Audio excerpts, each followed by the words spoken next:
दोस्तों, हम जानते हैं कि आपके मन में भी यही सवाल उठता होगा कि भगवान कृष्ण ने राधा से शादी क्यों नहीं की।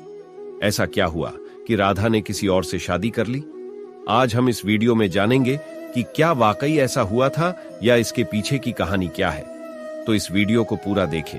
कारण 1। ऋषि भृगु के श्राप। कृष्ण ने राधा से शादी नहीं की क्योंकि भगवान विष्णु को हर बार अपने प्यार से अलग होने का श्राप मिला था। महर्षि भृगु की दूसरी पत्नी दानवों के अधिपति पुलोम ऋषि की पुत्री पौलमी को वध करने पर महर्षि भृगु ने भगवान विष्णु को श्राप दिया था।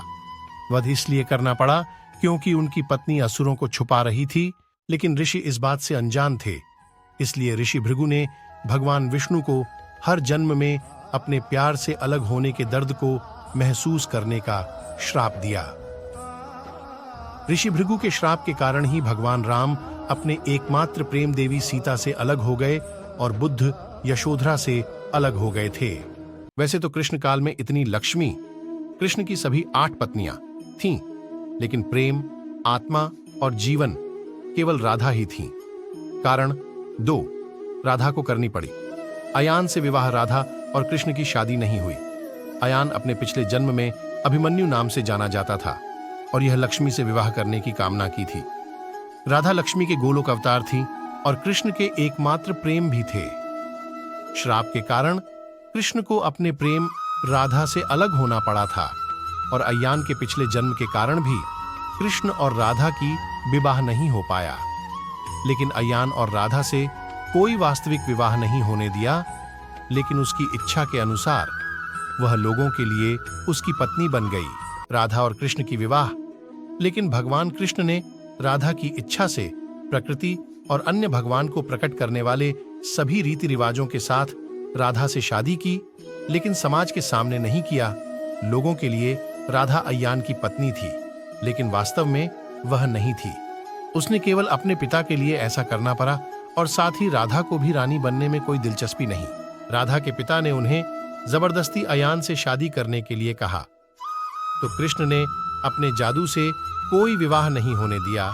उन्होंने या तो छाया राधा की रचना की थी या फिर वे स्वयं अयान बन गए थे। राधा और कृष्ण का प्रेम, कृष्ण यह साबित करना चाहते थे कि सच्चे प्यार में किसी को हासिल करना जरूरी नहीं है।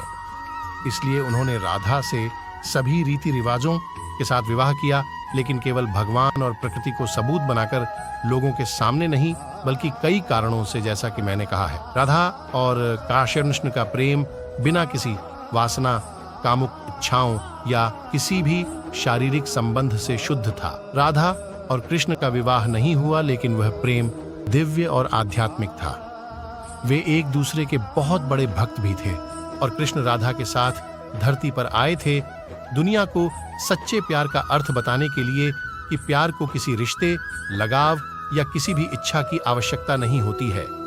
राधा और कृष्ण के विवाह के प्रमाण राधा कृष्ण ने प्रकृति और भगवान को उनके विवाह का प्रमाण बनाया। इस तरह से कृष्ण ने राधा से विवाह किया। इसलिए हर राधा अष्टमी पर हम सभी और कृष्ण राधा के साथ धरती पर आए थे दुनिया को सच्चे प्यार का अर्थ बताने के लिए कि प्यार को किसी रिश्ते, लगाव या किसी भी इच्छा की आवश्यकता नहीं होती है। राधा और कृष्ण के विवाह के प्रमाण राधा कृष्ण ने प्रकृति और भगवान को उनके विवाह का प्रमाण बनाया। इस तरह से कृष्ण ने राधा से विवाह किया। इसलिए हर राधा अष्टमी पर हम सभी रीति रिवाजों के साथ राधा कृष्ण के विवाह कराते हैं। इसलिए जरूरी नहीं कि दुनिया के लिए प्यार को कोई नाम दिया जाए। एक बार भी मिले बिना उन्होंने 100 साल खुशी खुशी बस एक दूसरे को प्यार करने और याद करने और एक दूसरे से अलग होने के दर्द को महसूस करने में बिताए। बाद में वे और फिर गोलोक चले गए।